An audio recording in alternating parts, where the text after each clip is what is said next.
오늘 우리에게 주시는 하나님의 말씀은 고린도전서 6장 1절로 11절까지의 말씀입니다. 고린도전서 6장 1절로 11절까지의 말씀, 제가 이 말씀을 봉독해 드립니다. 너희 중에 누가 다른 이와 더불어 다툼이 있는데 구태여 불의한 자들 앞에서 고발하고 성도 앞에서 하지 아니하느냐? 성도가 세상을 판단할 것을 너희가 알지 못하느냐? 세상도 너에게 판단을 받겠거든 지극히 작은 일 판단하기를 감당하지 못하겠느냐? 우리가 천사를 판단할 것을 너희가 알지 못하느냐? 그러하거든 하물며 세상 일이랴. 그런즉 너희가 세상 사건이 있을 때에 교회에서 경히 여김을 받는 자들을 세우느냐? 내가 너희를 부끄럽게 하려 하여 이 말을 하노니 너희 가운데 그 형제간의 일을 판단할 만한 지혜 있는 자가 이같이 하나도 없느냐? 형제가 형제와 더불어 고발할 뿐더러 믿지 아니하는 자들 앞에서 하느냐? 너희가 피차 고발함으로 너희 가운데 이미 뚜렷한 허물이 있나니 차라리 불의를 당하는 것이 낫지 아니하며 차라리 속는 것이 낫지 아니하냐? 너희는 불의를 행하고 속이는구나. 그는 너희 형제로라. 불의한 자가 하나님의 나라를 유업으로 받지 못할 줄을 알지 못하느냐? 미혹을 받지 말라. 음행하는 자나 우상 숭배하는 자나 간음하는 자나 탐색하는 자나 남색하는 자나 도적이나 탐욕을 부리는 자나 술 취하는 자나 모욕한 자나 속여 빼앗는 자들은 하나님의 나라를 유업으로 받지 못하리라. 너희 중에 이와 같은 자들이 있더니 주 예수 그리스도의 이름과 우리 하나님의 성령 안에서 씻음과 거룩함과 의롭다 하심을 받았느니라. 아멘. 오늘 주의 우리를 도우소서 이튿날 차라리 손해보라 라는 제목으로 함께 말씀을 생각해 보려고 합니다. 모든 사람들은 다른 사람들로부터 인정을 받으려는 욕구가 있습니다. 그래서 심리학자들은 이것을 인정욕구라 그렇게 말하고 있습니다.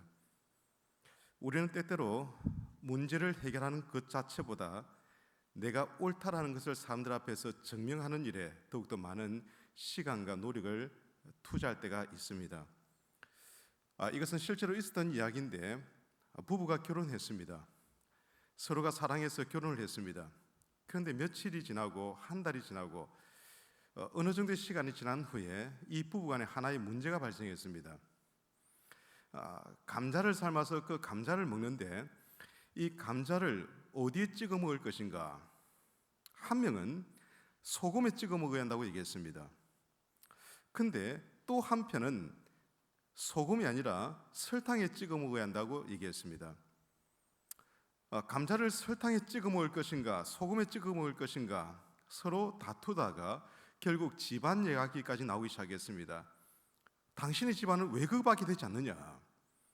결국 분쟁이 더욱더 격화되었고 이혼 상담을 받게 되었습니다. 이혼 상담을 받기 위해서 갔는데 이혼을 상담을 하던 그분이 이런 얘기를 하는 것이었습니다. 참 이상하네요. 저희 집은 감자를 고추장에 찍어 먹습니다. 여러분, 그 말을 듣는 순간 부부가 서로 웃으면서 결국 그 이혼의 위기를 극복할 수 있었다라고 얘기합니다. 우리가 한번 생각해 보면 감자를 소금에 찍어 먹든지 설탕에 찍어 먹든지 아니면 고추장에 찍어 먹든지 사실 그게 뭐가 중요합니까? 문제는 감자를 어디에 찍어 먹느냐라는 것이 아니라 자신의 생각을 받아주기를 원하는 마음이 있었다라는 것입니다. 내 말이 맞다. 내 생각이 옳다. 바로 그것이 진짜 갈등의 원인이었다라는 것이죠. 오늘 본문의 말씀에 나오는 고린도 교회가 그러했다라는 것입니다. 우리는 어제 고린도 교회 문제를 얘기하면서 음행의 문제를 함께 생각해 보았습니다.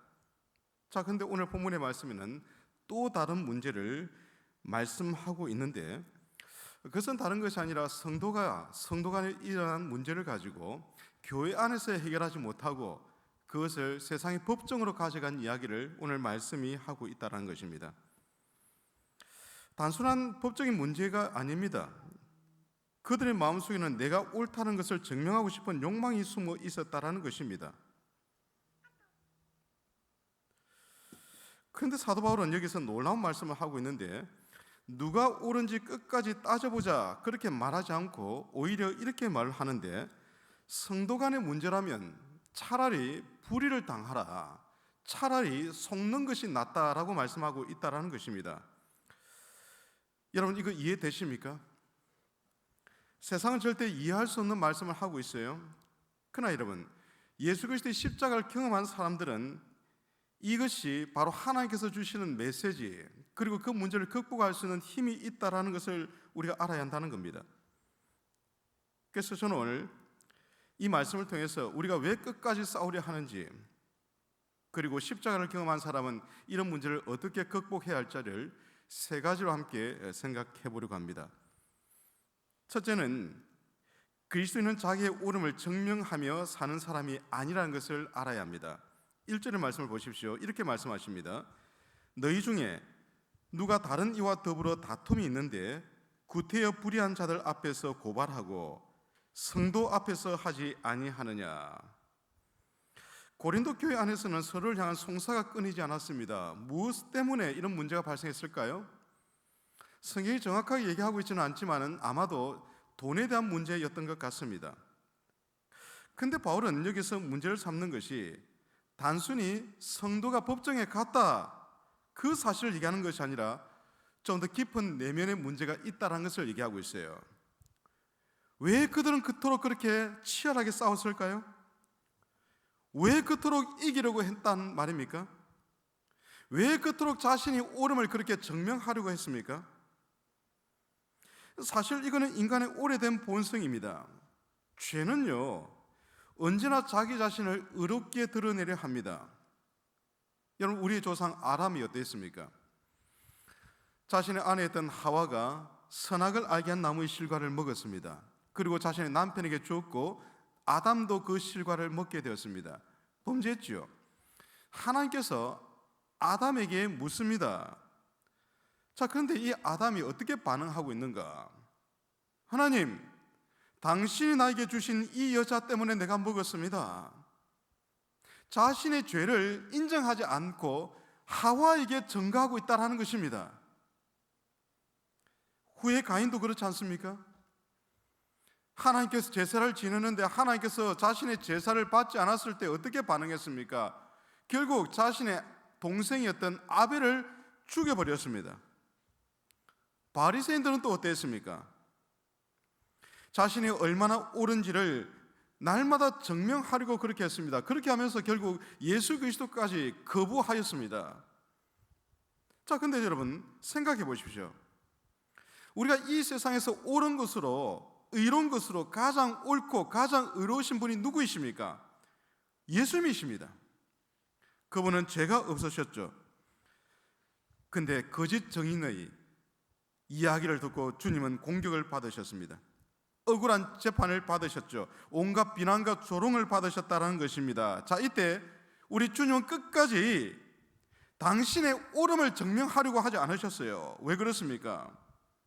주님이 이 땅에 오신 목적은 사람들에게 인정받으려는 것이 아니라 하나님 아버지의 뜻을 이루는 것이 우리 주님의 더욱더 관심사였기 때문이라는 것이죠. 사랑하는 성도 여러분, 우리도 마찬가지입니다. 우리가 신앙생활하면서 빠지지 말아야 할 중요한 원칙이 있는데 그것은 하나가 내가 얼마나 옳은 사람인가를 드러내려는 것 아닙니다, 여러분. 우리의 옳음을 드러내려고 하면 우리는 늘 좌절할 수밖에 없습니다. 6월 한 달을 시작하면서 우리가 이런 결심을 해보면 어떨까라는 바람이 있습니다.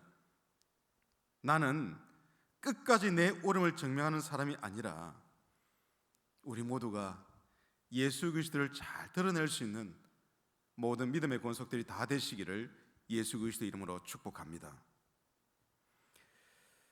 제가 이렇게 말씀을 드렸는데 여러분, 이 말씀을 받아들이면서 어떻게 생각되십니까?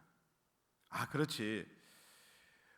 우리가 그렇게 신앙적으로 인정하려는 마음이 있지만은 실제로 삶을 살아가려 보면 우리의 본성을 거스리는 모습이기 때문에 정말 어렵습니다. 그래서 우리가 꼭 기억해야 할 것이 두 번째 원리인데 그것은 다른 것이 아니라 성도는 마지막 재판을 기다리는 사람이라는 것입니다. 이전의 말씀을 보십시오. 이렇게 말씀하고 있어요. 성도가 세상을 판단할 것을 너희가 알지 못하느냐? 세상도 너희에게 판단을 받겠거든 지극히 작은 일 판단하기를 감당하지 못하겠느냐? 여기서 바울은 성도가 세상을 판단할 것을 너희가 알지 못하느냐라고 반문하고 있습니다. 바울이 이 서신서를 쓸 때 한번 상황을 한번 생각해 보십시오. 주일날 말씀을 나눴지만은 고린도라는 도시는 당시의 대도시였습니다. 인구가 50에서 60만 명이 사는 도시였습니다. 반면에 고린도 교회에 속한 교인들은 한 100여 명 되는 것으로 추측됩니다. 5, 60만 명 대 100명입니다. 그러니까 그리스도인은 철저하게 을의 입장에 있었다라는 것입니다. 놀랍게도 바울은 이 을의 입장에 있는 그리스도인들이 세상을 판단할 것이라고 말씀합니다. 언제요? 세상의 종말의 때, 마지막 때를 가리키고 있다는 것이죠. 여기서 우리는 질문을 하나 할 수밖에 없는데 왜 바울은 종말의 때를 언급하는 것일까? 여러분, 그것은 그리스도인이 현재를 살아갈 수 있는 힘은 우리의 시선을 미래에 둘 때 가능하다는 것입니다. 오늘 우리 이 땅을 살아가면서 잘못된 신앙을 가진 사람들이 현실의 삶을 부정한 사람들이 있습니다. 우리가 이 땅을 살아가면서 발을 딛고 살아가는 세상을 부정적으로 생각하고 직장을 포기하고 학교를 포기하고 내가 살아가는 삶의 여건들, 가정들, 이 모든 것들을 가볍게 생각하는 사람들이 있습니다. 아닙니다, 여러분. 하나님께서는 우리가 이 땅을 살아갈 때 현재의 삶을 아주 중요하게 여기십니다. 그러나 여러분, 그럼에도 불구하고 우리의 시선은 발을 이 땅에 딛고 살아가지만은 우리의 영적 시선은 미래를 바라보는 것입니다. 종말의 때를 바라보는 사람들이 바로 그리스도인이라는 것입니다. 이 말씀을 오해하지 마시길 바랍니다. 성도들이 스스로 재판관이 되다 그런 얘기를 하는 것 아니에요. 마지막 심판은 우리 주 예수 그리스도 안에 있습니다. 우리는 이 땅을 살아가면서 참 억울한 일을 많이 당합니다. 때로는 오해를 많이 받지요. 선한 일을 하고도 욕을 먹을 때가 많이 있습니다. 진실을 말했는데도 비난을 들을 때가 많다라는 것입니다. 그때 우리는 이런 생각을 합니다. 당장 판결을 받기를 원합니다. 당장 인정받기를 원한다는 것이죠. 당장 억울함을 풀기를 원합니다. 그러나 여러분, 성도가 기억해야 할 것은 우리의 재판장 되신 주님께서 마지막 심판하실 그날을 기다리는 사람. 그래서 성도는 지금 당장의 판결보다 하나님의 마지막 판결을 중하게 여기는 사람입니다. 우리는 이 땅을 살아가면서 이런저런 문제가 발생할 때 그 문제의 원인을 알 수 없어요. 그래서 성경은 이렇게 말씀하죠. 지금은 거울과 거울을 보는 것처럼 희미하다고 얘기합니다. 당시의 거울은 희미했습니다. 근데 마지막 때 심판의 때가 되면 우리 주님 앞에 섰을 때 거울과 거울같이 희미했던 모든 것들이 얼굴과 얼굴을 대면하는 것처럼 명확하게 드러나게 되어질 것입니다. 그리스도인이라는 이름 때문에 때로는 손해를 보지만 마지막 날 주님께서 그 모든 것들을 잘 드러내실 것입니다. 그리고 우리의 눈에서 눈물을 닦아 주실 것입니다. 악한 자들을 심판하실 것입니다. 이 사실을 알았던 바울은 그의 인생의 마지막 때를 맞이했을 때 디모데 후서를 통해서 이렇게 말씀하고 있어요. 들어보십시오. 이제 후로는 나를 위하여 의의 면류관이 예비되었으므로 주 곧 의로우신 재판장이 그날에 내게 주실 것이며 내게만 아니라 주의 나타나심을 사모하는 모든 자에게 도니라. 사랑하는 성도 여러분, 바울은요 마지막 죽음의 그 순간에 자신을 죽음에 몰고 있는 로마의 권력자 가이사 그 가운데 있는 불의한 재판을 받는 자신을 바라본 것이 아니라 마지막 순간 하나님께서 행하실 판결을 기다렸다는 것입니다. 우리 역시 지금 당장의 승리보다 마지막 하나님의 심판의 때 우리를 인정하실 그날 그 주님의 그러한 판결을 기대하면서 오늘 하루를 또 이 한 달을 살아갈 수 있는 모든 믿음의 권속들 다 되시기를 예수 그리스도 이름으로 축복합니다. 마지막 세 번째 한 번 더 다루고 말씀을 마칠까 하는데, 십자가를 경험한 사람은요 차라리 손해를 볼 수 있습니다. 오늘 본문의 말씀 7절의 말씀 같이 한번 읽어보겠습니다. 너희가 피차 고발함으로 너희 가운데 이미 뚜렷한 허물이 있나니 차라리 불의를 당하는 것이 낫지 아니하며 차라리 속는 것이 낫지 아니하냐. 사랑하는 성도 여러분, 이 말씀을요 세상 사람들이 받아들일 수 있을까요? 아마도 예수를 믿지 않는 사람들이 교회를 올 때 기대감이 있을 것입니다. 우리도 전도할 때 그런 얘기를 하지 않습니까? 예수 믿으면 잘 된다, 예수 믿으면 복 받을 것이다. 그런데 교회 다니는데 모든 문제가 다 사라지지 않고 우리 가운데 이런 어려움이 닥치게 되어진다고 한다면 여러분, 우리가 어떻게 이 문제를 극복할 수 있을까요? 다른 것 없습니다. 성도는 십자가를 바라볼 때 이 문제를 풀 수 있고 모든 문제를 이해할 수 있어요. 왜 그렇습니까? 십자가는 역사상 가장 큰 불의였습니다. 죄 없으신 우리 주님께서 죄인 취급을 받으셨습니다. 거룩하신 분이 범죄자처럼 비참하게 처형을 당하셨습니다. 자, 그런데 그때 주님은 어떻게 하셨습니까? 하늘의 12군단의 힘을 움직일 수 있는 힘을 가지신 그분께서 스스로 그 힘을 사용하지 않으셨어요. 그리고 완전히 그 죄에 대한 값을 뒤집어 쓰셨습니다. 왜 그렇죠?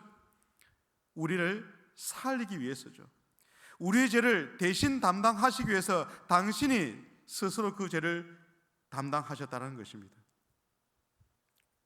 그렇게 십자가를 경험한 사람은 시각이 달라지는 것입니다.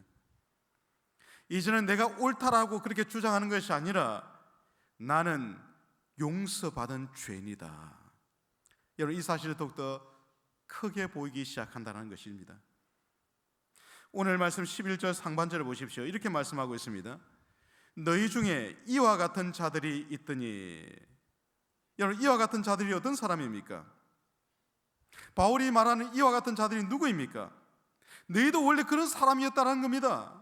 너희도 죄인이었다는 것입니다. 너희도 심판받아 마땅한 사람이었다는 것입니다. 자, 그런데 지금 이 말씀을 하신 후에 곧 이어지는 말씀을 보십시오. 이렇게 말씀하십니다. 주 예수 그리스도의 이름과 우리 하나님의 성령 안에서 씻음과 거룩함과 의롭다 하심을 받았느니라. 소망이 없는 자들이었습니다. 그래서 우리는 우리의 능력과 우리의 자격으로는 하나님 앞에 나아갈 수 있는 가능성이 0.00001%도 없는 그런 존재였습니다. 그런데 주 예수 그리스도의 이름과 우리 하나님의 성령 안에서 비로소 씻음과 거룩함과 의롭다 하심을 받았습니다. 성경은 이것을 하나님의 은혜라고 얘기합니다. 자격 없는 자에게 주시는 하나님의 선물을, 바로 그것이 은혜이죠. 우리는 포도원에 오후 5시에 들어간 사람입니다. 여러분, 우리가 이른 아침에 들어온 사람 아닙니다. 우리는 포도원에 들어갈 자격이 없었어요. 그런데 포도원 주인이 우리를 오후 5시에 들어오게 하신 그분의 자비, 그분의 은혜, 그 사랑으로 우리가 하나님의 자녀가 되었습니다. 다른 말로 말하면 십자가의 은혜, 십자가로 인하여 우리가 하나님의 백성이 되었다는 것입니다. 사랑하는 성도 여러분, 은혜를 잊어버리면요 사람은 반드시 자기의 의를 주장합니다. 그러나 우리가 십자가를 기억하는 그 순간 나 같은 죄인도 용서받았는데, 이 생각이 우리를 겸손으로 이끌게 될 것입니다. 그 영광스러운 십자가 때문에 우리 작은 이익에 휘둘리지 않게 되어진다는 것입니다. 차라리 손해를 볼 수 있다라는 그런 결단이 우리 가운데 있게 된다는 것입니다. 왜냐하면 십자가는 나의 권리를 주장하는 자리가 아니라 나를 포기하고 주님을 붙드는 자리이기 때문입니다. 말씀을 맺으면서 말씀을 준비하는 가운데 한 사람이 생각났습니다. 말씀을 세 가지로 나눴지만 이 말씀을 우리가 접하면서 내가 이 일을 감당할 수 있을까? 우리 주님이니까 이 일을 감당하셨지. 혹시 그런 생각이 드시죠? 근데 한 사람이 생각났습니다. 바로 스데반이었습니다. 그도 주님처럼 거짓 고발을 당하였습니다. 억울하게 돌에 맞아 죽었습니다. 그런데 마지막 순간 그가 외쳤던 기도가 무엇이었습니까? 주여, 이 죄를 그들에게 돌리지 마옵소서. 마지막 순간 그는 자신의 무죄를 주장하지 않았습니다. 오히려 자신을 죽이는 사람들을 위해서 기도했습니다. 이 힘이 어디에서 나왔을까요? 스데반 내면에서 나왔습니까? 아니요. 십자가에 달리신 예수 그리스도를 바라보는 순간 그의 내면 안에 하나님의 성령께서 이 마음을 주신 것입니다. 십자가를 경험한 사람은요, 끝까지 자기의 옳음을 주장하지 않아요. 끝까지 이기려고 하지 않습니다. 손해를 감수합니다. 양보합니다. 용서합니다. 왜냐하면 하나님께서 이미 나를 의롭다 하신 놀라운 복이 우리 가운데 있기 때문입니다. 사랑하는 성도 여러분, 혹시 지금도 붙들고 있는 억울함이 있으십니까? 만나면 사람들 앞에 나의 의로움을 증명하고 싶은 그런 것들이 있으십니까? 혹시 놓지 못하는 상처가 있으십니까? 만약 그렇다면 십자가 앞으로 나가십시다. 그리고 주님께서 나를 용서하신 것처럼 나도 용서하고, 주님께서 나를 품어주신 것처럼 나도 품어주고, 주님께서 불의를 당하셨을 때 참으신 것처럼 인내할 수 있는 모든 하나님의 권속들 다 되시기를 바랍니다. 그래서 우리 참빛교회가 세상처럼 작은 일 하나에 다투는 그런 공동체가 아니라 십자가의 은혜 때문에 화해하고 용서하고 사랑하는 그런 공동체가 되었으면 좋겠습니다. 바로 이런 공동체를 통하여 하나님은 사막과 같은 인생의 길, 광야 같은 인생길을 거닐 때 그 가운데 꽃이 피고 강물을 내는 놀라운 축복을 우리 가운데 이루실 것입니다. 6월을 시작하는 오늘 둘째 날, 이 한 달을 시작하면서 십자가를 붙들고 작은 일에 목숨 걸지 말고 걸어가신 하나님의 의를 바라보며 믿음의 길을 잘 걸어갈 수 있는 모든 하나님의 권속들 다 되시기를 예수 그리스도의 이름으로 축복합니다. 아멘.